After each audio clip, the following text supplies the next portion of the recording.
Doktor, ko'zimning ostidagi qorayish meni bezovta qiladi. Bu o'zi nimadan paydo bo'ladi?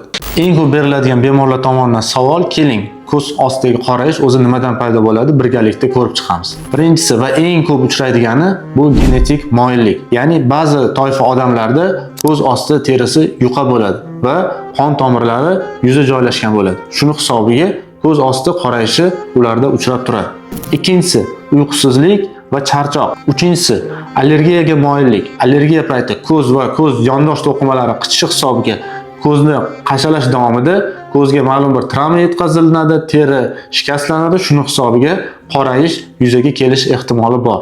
Beshinchisi, temir moddasi tanqisligi, ya'ni gemoglobini past odamlarda ko'z ostidagi teri oqarishi hisobiga uning ostidagi qon tomirlari nisbatan ko'zga tashlanuvchan bo'ladi va bu ham ko'z ostidagi qorayishni nisbatan kuchayib ko'rinishiga olib keladi. Oltinchisi, gormonal o'zgarish. Ya'ni bu ko'pincha ayollarimizda uchraydi. Ayollarimizda homiladorlik, hayz davrida stress gormonlari ishlab chiqariladi va bu ham ko'zni qorayishiga sabab bo'lishi mumkin. Va yettinchi sababimiz yosh ulg'ayishi.